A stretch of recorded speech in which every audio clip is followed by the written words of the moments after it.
Bienvenidos al Magazine por Momentos. Ahora comienza Ni de aquí ni de allí, con Michelle Aguilar.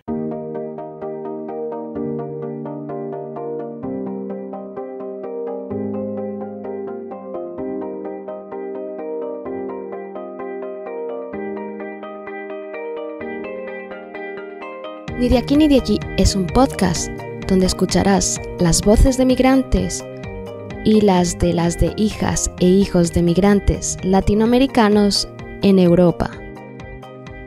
Este es el episodio número 12 de la segunda temporada de Ni de aquí ni de allí.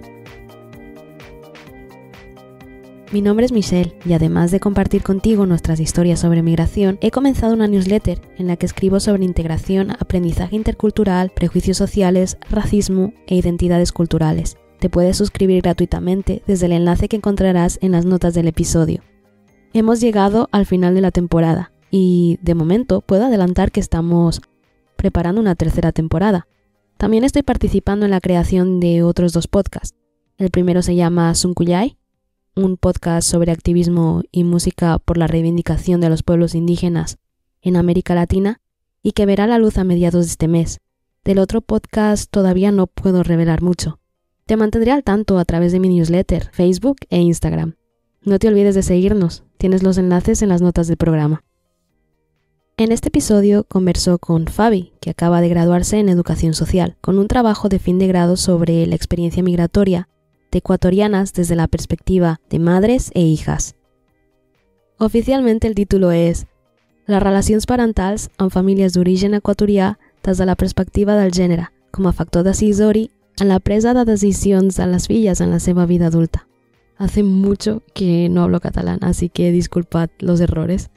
En castellano sería las relaciones parentales en familias de origen ecuatoriano desde la perspectiva del género como factor decisivo en la toma de decisiones de las hijas en su vida adulta.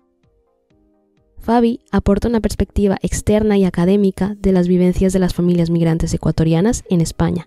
Con este episodio espero que puedas tener un nuevo ángulo desde el que compartir y entender nuestras historias.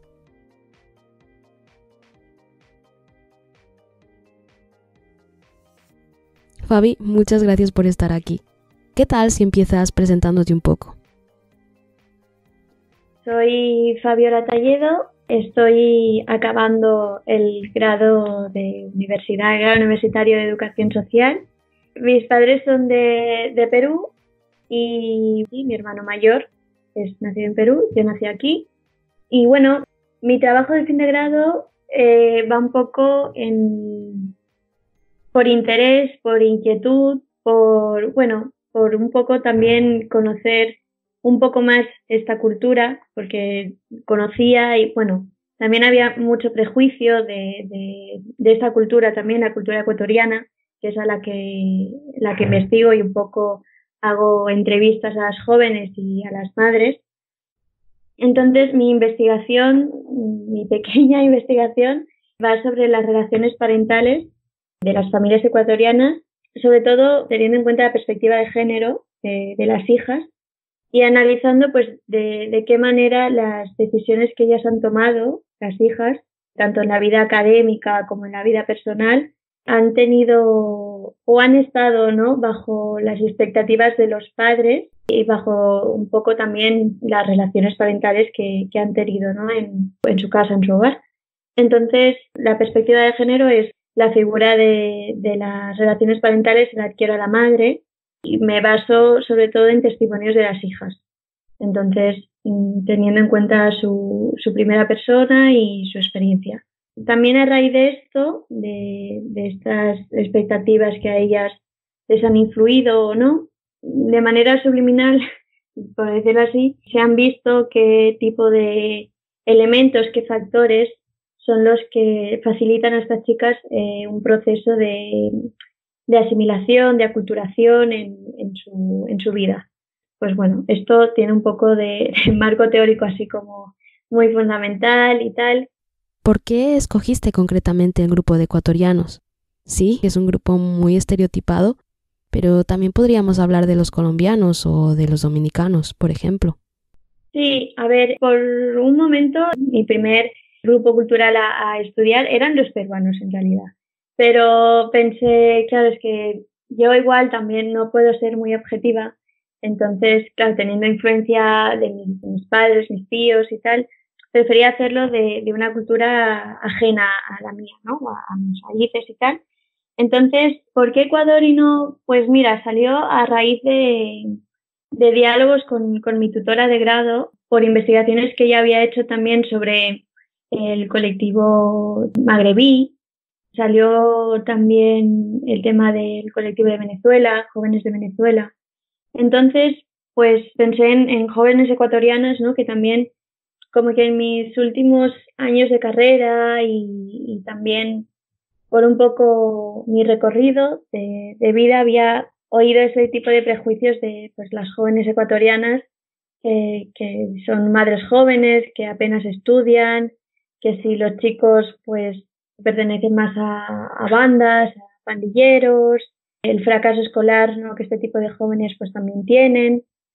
Entonces decidí pues informarme un poco más, saber un poco más y pues qué mejor oportunidad que poder investigar este tipo de familias y poder estudiar también, entender yo que, en qué cultura, qué contexto, ¿no? Pues un poco también las migraciones que se han dado a España, ¿no? Y bueno, salió a raíz de eso, la verdad, por inquietud, por interés de conocer esta cultura. ¿Qué tal la experiencia haciendo entrevistas? ¿Fue difícil encontrar gente dispuesta a hablar sobre sus experiencias personales? Pues la verdad es que fue súper fácil. Me encantó porque por un momento, por ejemplo, tenía como a 5 o 6 chicas para poder hacer las entrevistas y participar y tal, y tuve que hacer como un poco de recorte en ese sentido. Entonces, claro, mi tutora me decía que sobre todo tenga en cuenta el tema este de las entrevistas, ¿no? Que al final es un poco también la base de tu investigación. Entonces yo siempre decía, no, no te preocupes por eso, yo me buscaré la vida, si no conozco a gente, tal, no sé qué, me presento, yo qué sé, en cualquier asociación o en cualquier plataforma así virtual de jóvenes ecuatorianos, lo que sea, ¿no? Y bueno, pues a raíz del contacto, del boca a boca, ¿no? También de decir de lo que estoy estudiando, que tú me ayudaste también. Entonces, pues a raíz de eso he ido contactando con chicas y tal. Y la verdad es que ha sido muy interesante porque he tenido como diferentes también recorridos de vida, ¿no? De estas jóvenes. Porque, por ejemplo, hay una chica que viene de padres de cultura indígena. Entonces, es muy interesante también escuchar su relato, su historia de vida. Ha sido muy enriquecedor, la verdad. Luego otra chica, pues, igual que su estilo de vida en Ecuador y aquí ha sido de un estilo de vida un poco más alto a lo que normalmente pues se suelen dar, ¿no? Estas familias migrantes los primeros años y pues luego a ti también te conocer un poco más pues tu trayectoria, la experiencia, ¿no? Tu relato en primera persona. Sobre todo es algo que quería destacar mucho en mi trabajo porque siempre se ha como descrito o se ha planteado este tipo de experiencia migratoria, de viaje migratorio, pero desde la perspectiva de los progenitores, ¿no? De la madre o del padre. Entonces, claro, de alguna manera, los hijos o las hijas, pues también son al final los principales protagonistas de este viaje y este cambio que supone para ellos. También como que quería darte esta voz a ellas, ¿no? Y describir, pues, de qué manera ha sido su relato, cómo lo han vivido ellas, qué ha supuesto para sus vidas.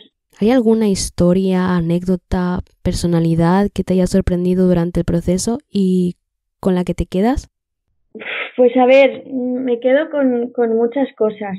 Me quedo con el tema de los patrones de género, ¿no? Que se están transmitiendo a las hijas y cómo teóricamente la cultura latinoamericana es una cultura muy patriarcal. Teniendo en cuenta esto, al final, cuando hablas con la joven y luego hablas con la madre, ves que la cabeza de familia totalmente es la madre. Y ves que tanto desde fuera que se vea tan patriarcal o tan la figura del hombre como principal, ¿no? Eje de la familia, no es así. Y ves que la mujer, la madre, tiene un gran papel y al final es la que tira un poco del carro, ¿no? Y, por ejemplo, sí que este tipo de patrones, ¿no? que las madres habían heredado por su educación, al final las jóvenes de segundas generaciones, que son segundas generaciones, como que quieren y no quieren, ¿no? Tienen un debate ahí interno también de qué es lo que cojo, qué es lo que me quedo, qué no. Y bueno, sí que me sorprendió bastante el relato de la chica esta de indígena, que me contaba que para nada la visión que se tiene de la mujer ecuatoriana es de una mujer sumisa, al menos su punto de vista, ¿no? Que para nada la veía como una mujer sumisa ni como dejada por el hombre, que dependía totalmente del hombre, ¿no? Sino que todo lo contrario, que era la primera que se iba a trabajar si no había un plato de comida en su casa, que era la que se buscaba la vida para que sus hijos pudieran tener una educación. Bueno, como un poco el motor, ¿no? De la familia y de la familia extensa también, porque al final también estamos hablando de una culturación intergeneracional, ¿no?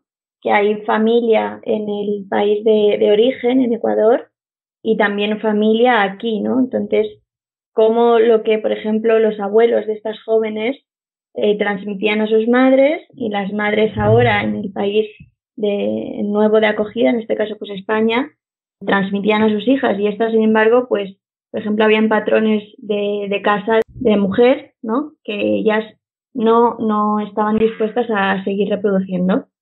Por ejemplo, el tema de cuidar a los hermanos, se ha hablado mucho de esto. La joven indígena, por ejemplo, me decía, es que yo no lo veo como cuidar a mi hermano, sino que es mi responsabilidad al final, por ser la hermana mayor, ¿no? Entonces, claro, piensas, wow, qué conflicto también, ¿no? Porque al final sí que estás haciéndote cargo de algo que a ti no te pertoca, pero que por cultura, por costumbre, por valores, al final acabas aceptando, ¿no? O, por ejemplo, pues otra chica me decía, no, yo es que a mis hermanos les decía que se apañaran y que se buscaran un poco la vida y que se espabilaran también, ¿no?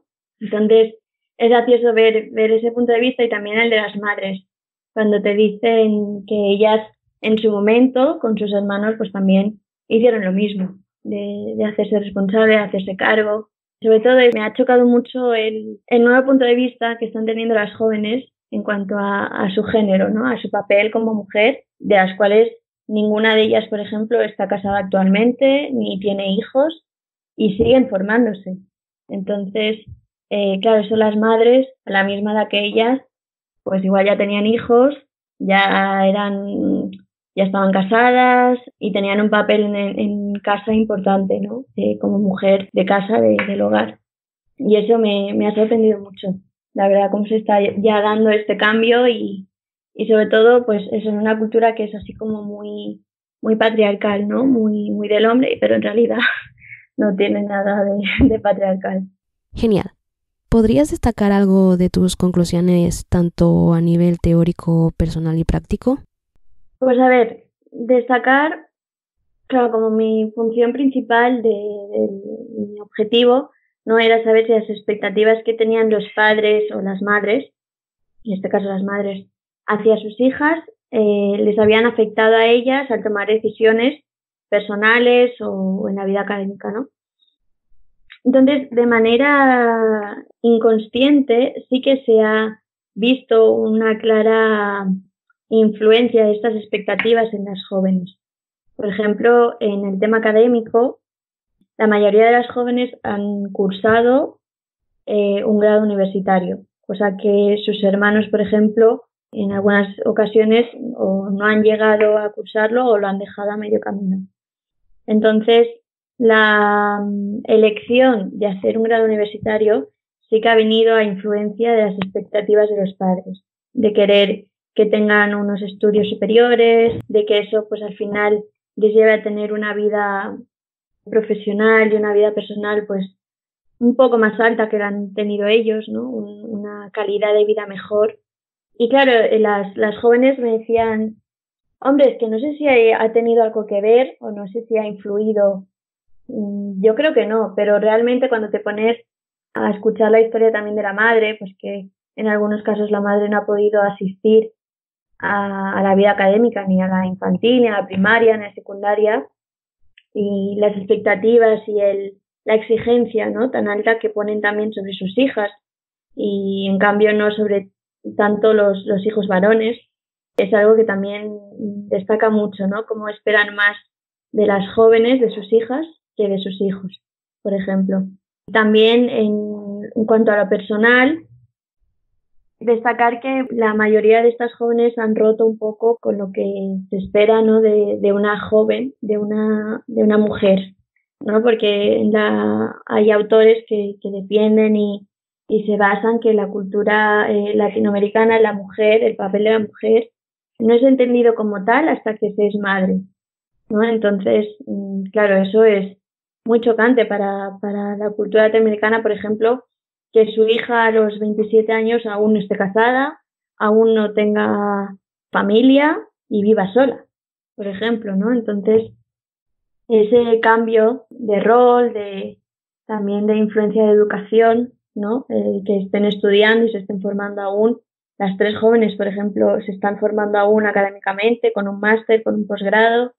Y claro, eso a nivel personal, pues dice que quieren elegir su propio camino, ¿no? Y al final, experiencias de sus padres y las expectativas en cuanto a lo que esperan en lo personal de ellas, en ese sentido no se ha visto tan afectado, ¿no? A nivel personal, pues por ejemplo, no les han obligado a casarse con ningún hombre que no quisieran, o no les han como dejado a un lado por seguir estudiando, ni ser una mujer soltera y que viva sola, o que se emancipe, ¿no? Que se vaya a otro país a seguir estudiando. Esto, por ejemplo, las 3 jóvenes que he entrevistado se han ido a otro país a estudiar en algún momento de su vida. Esto también es bastante interesante y no creo que sea casualidad el que haya pasado esto y que lo hayan vivido ya solas, ¿no? Porque al principio la primera experiencia migratoria que tuvieron fueron con sus padres, y ahora esta segunda la han vivido de manera ellas individualmente, y les ha enriquecido mucho. Y a las 3 me han dicho que sí, que un poco pues le dieron las orejas al lobo, ¿no? Que no sabían bien si les iba a salir bien, si les podía salir mal, pero que al final, mira, lo hicieron y les ha salido súper bien y lo volverían a hacer otra vez, ¿no? Entonces, como conclusión es esta, que la verdad es que muy interesante sus vidas, la vida de sus madres también, muy, muy guay, y sobre todo el poder dialogar y también darte cuenta de que, por ejemplo, en mi cultura peruana, también de mi familia, pues también hay ciertas cosas que veo y que identifico igual a la cultura ecuatoriana, ¿no? Por ejemplo, el tema de los estudios, de que hasta que no acabes tu grado universitario, por ejemplo, no puedes hacer tu vida sentimental, ni te puedes casar, ¿no? Entonces eso es un poco también un prototipo que se espera más de la hija que del hijo, ¿no? Que si, por ejemplo, si el hijo pues no hace un grado universitario o se va por una FP o igual ni se sacará eso, pues igual no lo ven tan escandaloso como si pasara con la hija, ¿no? Entonces, claro, pues ves ahí también un poco de violencia de género en ese sentido. Claro, tanto hija como hijo pues son iguales, ¿no? Vale, no has entrevistado a padres ni hermanos, solo a madres y a hijas. ¿Has prestado atención a la relación materno-filial? ¿Cómo se desarrollan estas relaciones entre madre e hija? Sobre todo, bueno, cuando hablabas un poco del papel que tenían estas jóvenes en su casa, ¿no? Pues el día a día, cómo lo describían, cómo eran, veías que por parte de los hijos, las madres tenían como un sentimiento más de protección hacia los hijos, ¿no? Que era como un poco más, ay, pobrecito, que no puede, yo qué sé, por ejemplo, cursar o no llega con sus estudios, pues no da para más, ¿no? Ay, pobrecito. O por ejemplo, el tema del cuidado, que la madre siempre le delega a la mujer, aunque sea, por ejemplo, había un caso, bueno, no, las tres jóvenes son las mayores, las hijas mayores. Claro, las 3 en algún momento se han hecho cargo de su hermano pequeño, pues cuando la madre estaba trabajando y el padre también. Y sí que la madre, por ejemplo, cuando me hablaba de las expectativas que tenía para sus hijos, a diferencia de sus hijas. Por ejemplo, en las 2 entrevistas que hice a las madres, me decían que querían que sus hijos fueran pilotos de avión y que las hijas fueran azafatas. O sea, por ejemplo, no relacionaban que la mujer pudiera ser piloto también de avión y poder, y claro, y decían, bueno, pero luego ya, pues el pobrecito no pudo acabar o no quiso seguir con una carrera universitaria. O por ejemplo, hay el caso de otra madre que su hijo estaba estudiando arquitectura, y lo dejó. Y como que ella pues se defraudó un poco, se decepcionó, ¿no? Porque pensaba que su hijo pues iba a tener un papel así como importante de arquitecto, y es una carrera pues bueno que para ella sonaba bien y tenía prestigio. Y al final pues está estudiando telecomunicaciones y la madre pues como que se quedó un poco, pero bueno, al menos está haciendo algo universitario, ¿no? Está estudiando algún curso universitario. Y bueno, y en relación con madre, hija y así, sí que también me he encontrado mucho que han tenido más conflictos en casa con las hijas que con los hijos. Que, por ejemplo, han discutido más en la etapa de la adolescencia, sobre todo con las niñas, que con los niños. Pues igual decían que estas hijas querían como tener más libertades, querían salir más, que si los amigos, las juntas, que si las madres pues le daban cierto miedo a que estas hijas pues salieran igual por la noche y así, ¿no? Entonces, un poco el tema de la protección, ¿no? De la mujer también, sobre todo en una cultura que la mujer aquí es más libre y tiene pues un papel que no está bajo el dominio, la sumisión del hombre. Entonces, ahí se veía mucho el conflicto en la adolescencia, sobre todo el tema de las salidas nocturnas, que a las madres no les gustaba, pero en cambio a los hijos sí que les permitían más o les decían que le daban como más libertad en ese sentido y no tanto como a las hijas, ¿no? Has hablado mucho sobre la importancia de la educación en la vida de tus entrevistadas. ¿Podrías contarnos algo más sobre esto? La implicación de sus padres en su educación ha sido un punto de motivación para ellas para poder acceder a cualquier estudio que se propusiesen. En este sentido me refiero a que la exigencia de padre o de madre, lo que son los resultados académicos, pues que tenga buenas notas, que sea pues constante, que no falte, que tal. Eso ha hecho que las hijas, en ese sentido, adquieran un cierto grado también ellas de responsabilidad y de motivación para poder al final llegar a sacarse una carrera. Sí que tiene mucho que ver la implicación de los padres en los estudios, sobre todo en segundas generaciones, ¿no? El que no haya como un espacio para la decepción o el fracaso, ¿no? Porque a veces el fracaso de los hijos o de las hijas en ese sentido supone el fracaso familiar, ¿no? Porque es como las expectativas que tienen padre y madre hacia los hijos es el mejorar la calidad de vida suya y de la familia también, ¿no? Entonces, pues bueno, un poco en ese sentido que la motivación de los padres al final ha tenido la implicación que diga, ha tenido mucho que ver para que las hijas al final pues hayan decidido lo que han decidido, estudiar en el extranjero, hacer una carrera u otra. ¿De qué parte de Ecuador eran estas chicas? Pues mira, de Quito 2, tú y otra joven más. La joven indígena, su padre es del Cuzco, su madre de Otavalo. Pero bueno, claro, por ejemplo, la madre de una de las jóvenes de Quito era de un pueblo como de alrededor de Quito. No ha nacido en Quito, capital y tal. No se crió ahí. Entonces, pues bueno, también como de qué manera el desplazamiento también hacia la capital ha hecho que este tipo de culturas, de valores, sean diferentes, ¿no? Porque, por ejemplo, la joven indígena me decía también que su manera, sus estilos de vida desde que han llegado aquí ha sido muy humilde y, sin embargo, no ha rechazado En el sentido de que no se avergüenzan, ¿no?, del estilo de vida que han tenido desde que llegaron, y que, por ejemplo, a comparación de una de las madres de Quito, de una de las familias de Quito, pues ellos la expectativa que tenían con este viaje era ascender socialmente, ¿no? Y ser alguien pues importante en el mundo social, y pues tener un buen papel, un buen trabajo, poder formarse pues quizás en las mejores escuelas, en las mejores universidades, ¿no? Y eso, entonces es diferente, ¿no? El punto de vista de estas dos, por ejemplo, era interesante verlo cómo se llevaba. Fabi, muchas gracias por compartir tu tiempo, los resultados de tu trabajo y por haber escrito tu TFG sobre este tema. Que gracias a ti por hacer esto y nada, por contar conmigo un poco, ya ves tú. Las conclusiones que saca Fabi respecto a los roles de género en las familias ecuatorianas se ven marcadas profundamente por la experiencia migratoria. No queremos negar el machismo que existe en la cultura ecuatoriana ni el daño que causa a diario.